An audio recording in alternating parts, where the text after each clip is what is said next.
शरणो सतगुरु दयाल को, मुख हृदय हरि नाम। नित पद संगत साध किया, जीवन मोक्ष सुख राम। अणबे पद प्रकाश के, दायक सतगुरु राम। अनंत कोटि जन साय की, ताहि करु परिणाम। सतगुरु को एको शब्द, मन कोई लेवे मान। तो सहज होते हैं संत दास, मुश्किल सुआसान। सब धरती कागज करूं, सब वन कलम कटाए। सात समुद्र शाही करूं, सतगुरु गुण लिखा न जाए। राम राम। सभी को राम राम।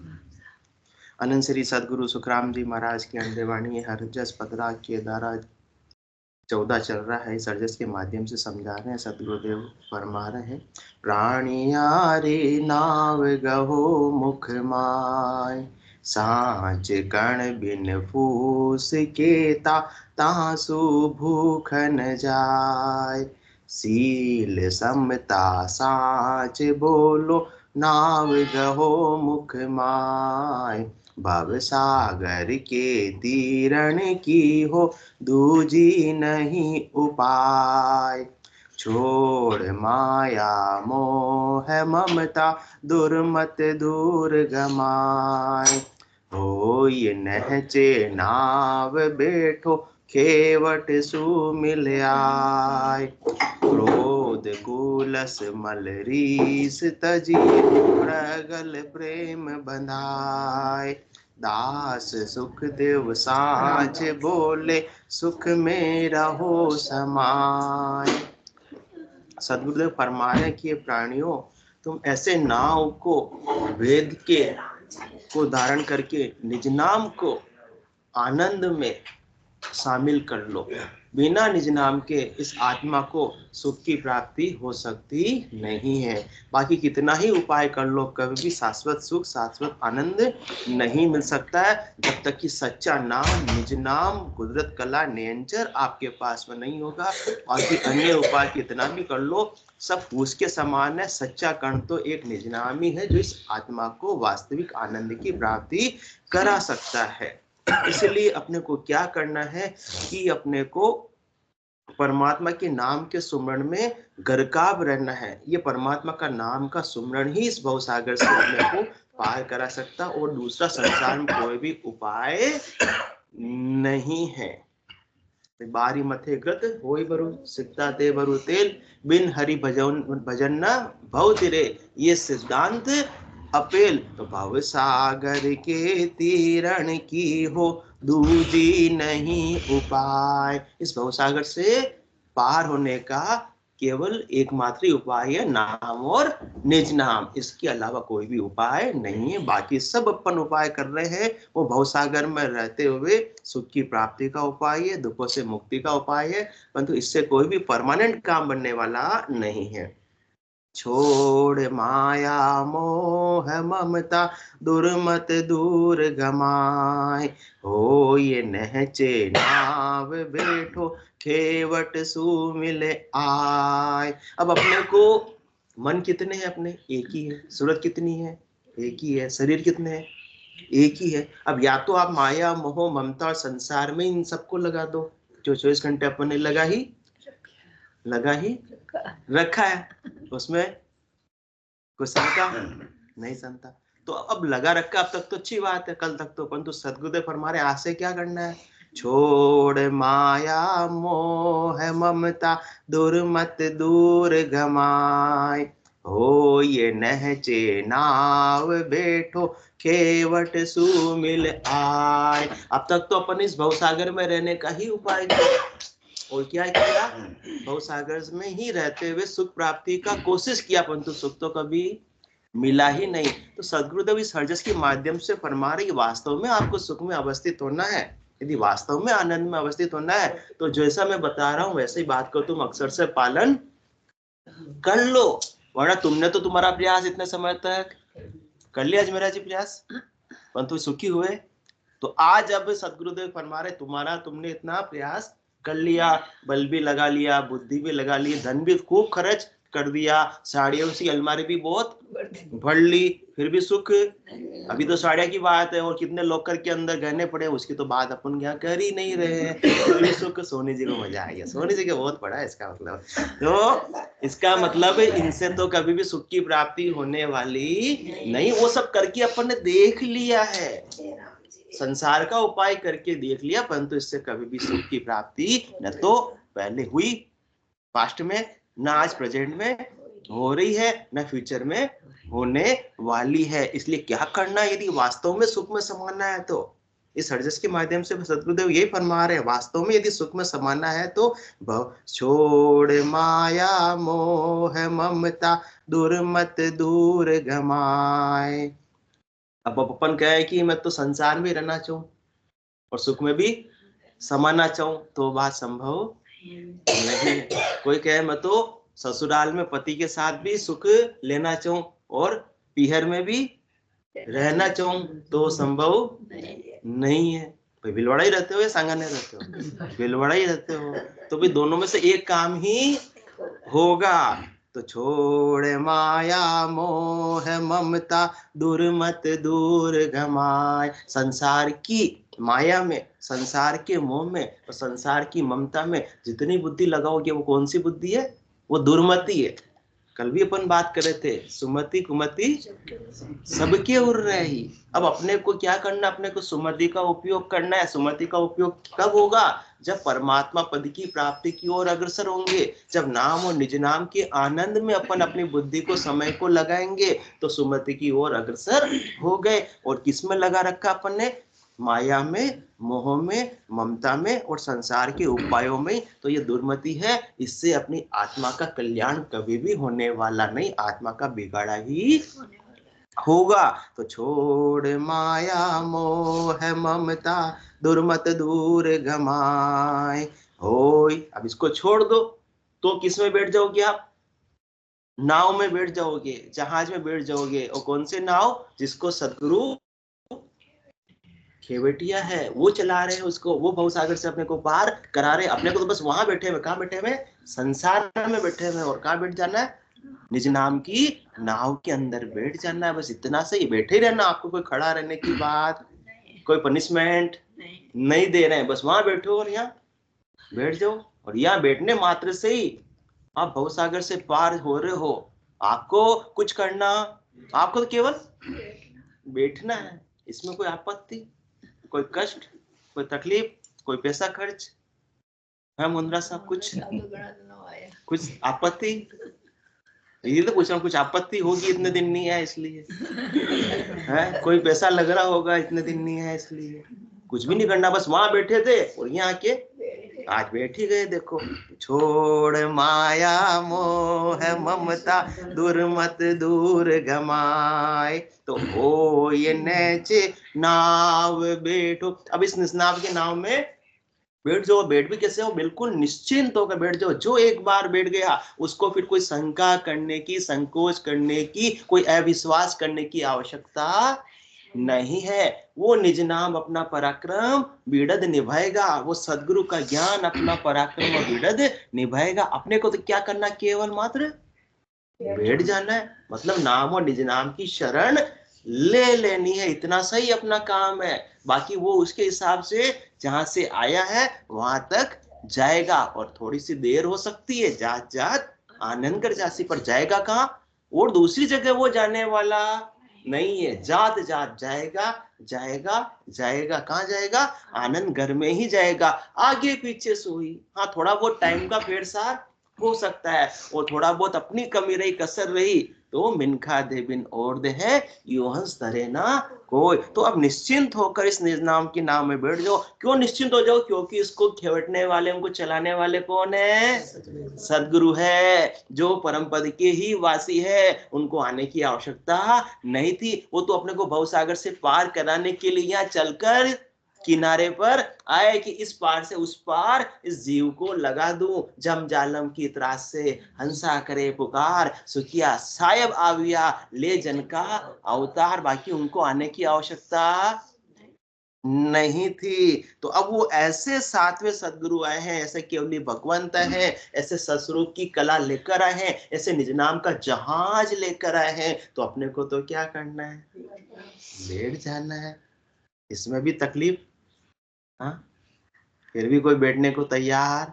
भाई उस पार, इस किनारे से उस पार लगा रहा हूं, पर सुखराम सा देवाड़ है कोई लेवनहार नहीं। हमको तो इस पार ही रहना है। इसलिए नाव कलाविद न्यारी ओ संतो, नाव कलाविद न्यारी, जो जाने सो पार पहुंचा और वार का वारी। सब इधर ही रहने वाले हैं, कोई पार पहुंचने वाले नहीं। पार कौन पहुंचेगा, जिन्होंने सदगुरु से मिल गए। केवट सु मिल आय, मिलना कैसे, उनके ज्ञान को धारण करना है, वही मिल गए। उनकी नाव में बैठना कैसे, निज नाम को अपन ने धारण कर लिया, निज नाम की जागृति हो गई, उनकी नाव में बैठ गए। अब निज नाम एक बार जागृत होने के बाद में कभी भी रिवर्स में गियर है ही नहीं मुन्ना साहब, वो पीछे कभी भी नहीं जाता। जात जात आगे चढ़ जावे, वो आगे से आगे ऊपर से ऊपर चढ़ता जाता है, अपनी मंजिल पर पहुंचता ही पहुंचता है। उसको कोई अटका सकता नहीं, रास्ते की कोई बाधाएं उसको रोक सकती नहीं। सब बाधाओं को पार करते हुए वो मंजिल पर पहुंच जाता है। और अपने को कोई बाधाएं पार करनी नहीं, अपन तो उसमें बैठ गए। जहाज का काम कौन करेगा, जहाज करेगा। और चलाने वाले कौन है, सदगुरु है। तो अपने को कोई चिंता वाली बात होनी ही नहीं चाहिए, अविश्वास वाली बात होनी ही नहीं चाहिए कि परम मोक्ष मिलेगा या नहीं मिलेगा। हाँ, नहीं बैठोगे तो बिल्कुल नहीं मिलेगा, कभी भी मिलने वाला नहीं। और जो इस निज नाम की जहाज में बैठ गया, उसको निश्चित रूप से मिलेगा ही मिलेगा। इसलिए यदि आप बैठ गए तो फिर क्या हो जाओ, निश्चिंत हो जाओ। हो ये नहचे नाव बैठो, खेवट सु मिल आय। अब जिसको ऐसा ज्ञान नहीं है तो मिल लो खेवट से। उनके पास में क्या है, नाव है। उनके पास में क्या है, निज नाम है। उनके पास में क्या, भेद है। उनके पास में ससुरूप की कला है। तो आप उनसे भेद ले लो और भेद के साथ में सुमरण कर लो, और ये निज नाम रूपी जहाज प्राप्त कर लो, उसमें बैठ जाओ। तो आप भी भवसागर से पार हो जाओगे। और जब तक कोई नहीं बैठा तब तक तो मानता नहीं है। ऐसा भी होता है क्या, ये तो किनके होता है, किनके होता है, संतों के होता है। कौन से संतों के होता है, जिन्होंने रंगीले कपड़े पहने हुए हैं। उसमें कोई कारण ही नहीं है। जो जहाज में बैठेगा, चाहे संत बैठे, सफेद कपड़े वाले को भी जहाज पार कराएगा और सामान्य कपड़े वाले को भी पार कराएगा, और भगवा वाले को और केसरिया वाले को भी मुंद्रा साहब जहाज पार कराएगा। कपड़ों में पराक्रम नहीं है, ये किसमें पराक्रम है, जहाज में पराक्रम है। जहाज की शरण में चले गए, जहाज में बैठ गए, तो फिर जहाज पार कराएगा। उसमें न तो पढ़े लिखे का कारण है, ना अनपढ़ का कारण है, न ग्रस्त का कारण है, ना बैरागी का कारण है। बैरागी बैठ गया तो भी उसको नौका पार कराती नहीं कराती, या गृहस्थी बैठ गया तो उसको नहीं कराएगी, कराएगी। नौका का पराक्रम नौका निभाएगी, नाव का पराक्रम नाव निभाएगा। तो अपने को तो क्या करना है, इस निज नाम की नाव में अपने को बैठ जाना है। बाकी सब हद के व्यवहारों से कोई लेना देना नहीं है। सामान्य संसार का उदाहरण सदगुरुदेव फरमा रहे हैं कि अपने को इस पार से उस पार जाना है किसी नाव में बैठकर। तो कोई किसी भी जाति का है तो नाव ये देखेगी कि उस जाति वाले को मैं इस पार नहीं कर रहा हूँ, इस जाति वाले को ही पार कर रहा हूँ। हाँ, या कोई क्रोधी है तो इसको पार नहीं कराऊं और उसको पार करा दूं। जहाज वाला कभी पूछता है क्या, कभी बोट में बैठे होंगे अंतिमा जी, तो पूछा क्या कि आप क्या खाते हो क्या पीते हो, उसको उससे कोई लेना देना नहीं। रहनी सहनी का भी उसमें कोई कारण नहीं, करनी कर्म का भी कोई कारण नहीं। आप किस जाति के हो, किस मत के हो, किस संप्रदाय के हो, बस आपने जिस पल में इस नाव की शरण ले ली, वो नाव अपना बिड़र निभाना स्टार्ट कर देगी। पहले आपने क्या किया, कौन से धर्म से जुड़े हुए थे, कौन सी भक्ति से जुड़े हुए थे, क्या करने से जुड़े हुए थे, क्या आपका व्यवसाय था, क्या खाते थे, क्या पीते थे, कहाँ रहते थे, उसको कोई पूछता है कभी?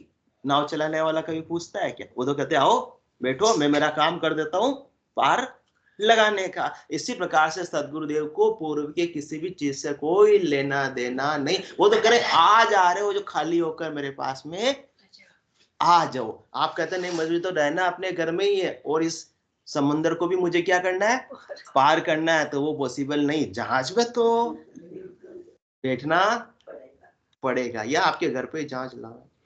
हाँ, जहाज तो सदगुरुदेव तो इस भवसागर से पार करा ले, इसलिए छोड़ना तो पड़ेगा। छोड़ माया मोह ममता दूर मत दूर गमाय, हो ये नहचे नाव बैठो खेवट सुमिल आय, क्रोध कुलस मलरीस तजिए प्रगल प्रेम बंधाय, दास सुखदेव साच बोले सुख में रहो समाय। यदि वास्तव में सुख में रहना है तो सच्ची सच्ची बात सदगुरुदेव बता रहे, इसके अलावा कभी भी सुख सोनी जी मिल सकता नहीं है।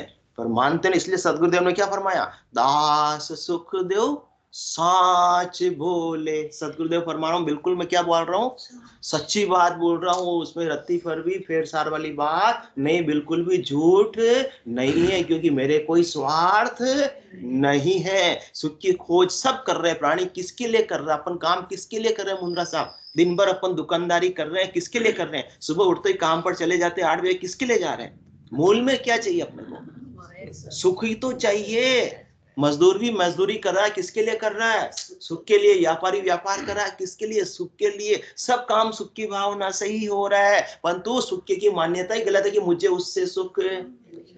बात सब करना चाह रहे हैं पर नंबर कौन सा डायल कर रहे हैं, रॉन्ग नंबर डायल कर रहे हैं, तो बात होने वाली नहीं है। वास्तव में सुख चाहिए, क्योंकि आत्मा का स्वभाव ही क्या, सुख होने का ही है। आत्मा का स्वभाव दुखी होने का नहीं है। इसलिए मूलतः अपन क्या प्राप्ति की ओर अग्रसर होते हैं, सुख। परंतु सच्चा सुख कहाँ, वो अपने को पता नहीं है। तो सच्चे सुख की पहचान कौन करा रहे हैं, सदगुरुदेव करा रहे हैं। तो क्रोध कुलस मलरीस तजिए, सच्चा सुख नहीं मिलता तब तक क्या आता है, कोई इच्छा पूरी नहीं होती। तो आत्मा का स्वभाव क्या, सुख प्राप्त करने का है, सुखी रहने का। दुखी रह सकते ही नहीं है। कितने दिन दुखी रहोगे, गुस्सा करके दिखाओ, देखिए गुस्सा कितने घंटे आता है या कितने मिनट आता है।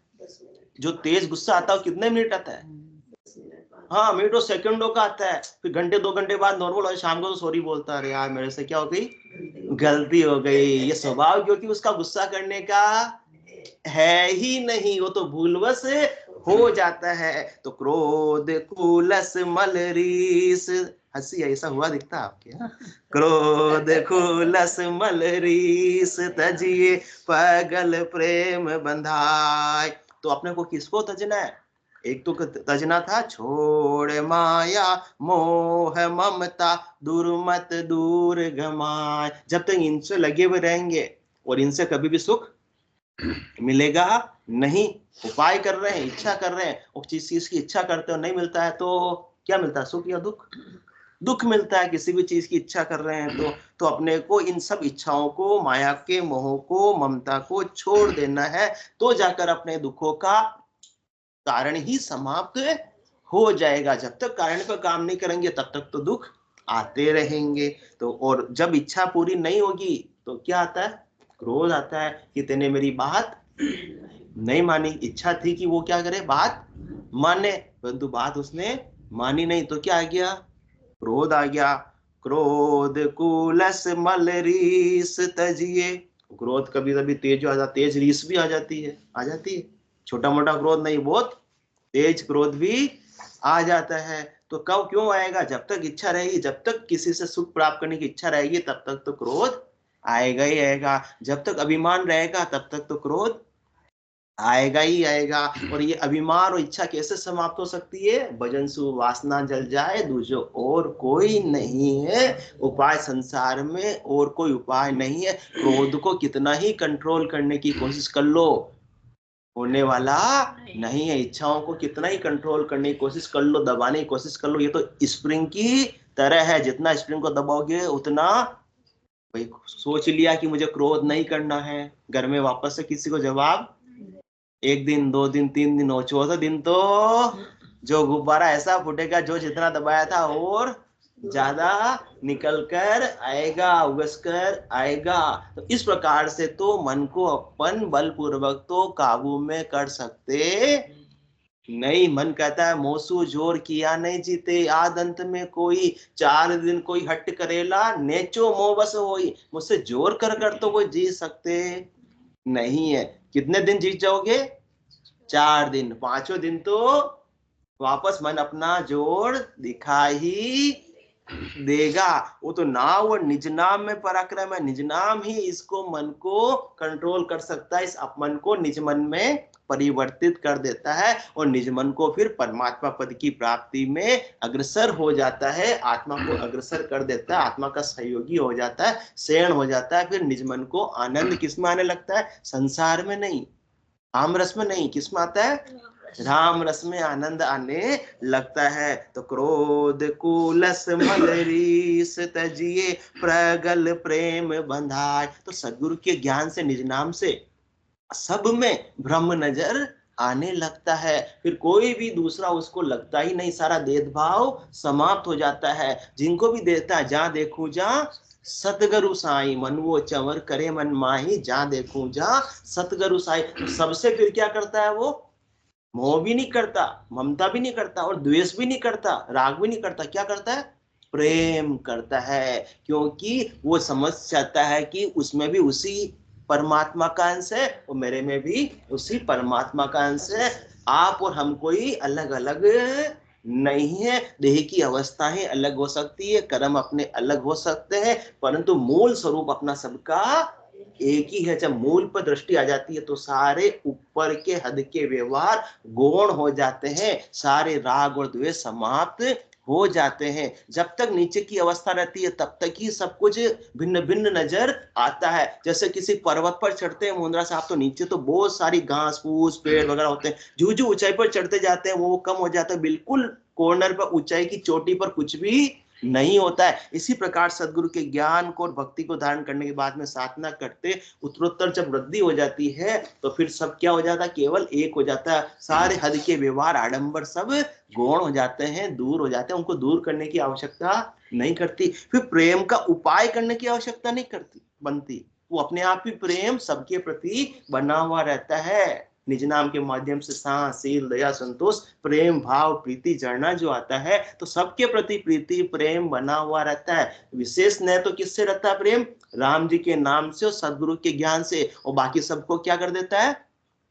छुट्टी दे देता है। न किसी से राग, न किसी से द्वेष। कबीरा खड़ा बाजार में मांगे सबकी खैर, ना काऊ से दोस्ती ना काऊ से बैर। तो प्रगल प्रेम बंधाए। प्रेम किनसे करना है? राम जी से। और सब में किसका अंश है? राम जी का ही अंश है। अब किसी से झगड़ा रहा किसी से? झगड़ा रहने वाला नहीं। जब तक दूसरा मानेंगे, द्वेष भाव रहेंगे, तब तक तो कभी भी झगड़े समाप्त नहीं होंगे। 2 दिन सोचेंगे आज से मैं किसी से झगड़ा नहीं करूंगा और तीसरे दिन फिर हो जाएगा। और प्रेम होगा। और प्रेम कब होगा? जब देह दृष्टि नहीं होगी, आत्म दृष्टि होगी, तो जाकर सच्चा प्रेम होगा और सारे झगड़े ही समाप्त हो जाएंगे। दास सुख देव साच बोले, सुख में रहो समाय। इसलिए अनंत श्री सदगुरु सुखराम जी महाराज फरमा रहे हैं, बिल्कुल मैं सच्ची बात कह रहा हूँ, 100% सच्ची बात कर रहा हूँ। यदि वास्तव में आप सुख में समाना चाहते हो तो सच्चा सुख कहाँ मिलेगा? भगवान के चरणों में मिलेगा, निज घर में मिलेगा, केवल पद आनंद पद में मिलेगा। तो आप जीते जी निज घर की प्राप्ति कर लो। तो नक्षक बिच अखंड धुन लागे, जहां दिन भये समाधि, जग में रहे जिते सुख ऐसा, अंत काल हुए शादी। इसके बना तो सुख मिलने वाला नहीं है। आगे हरजस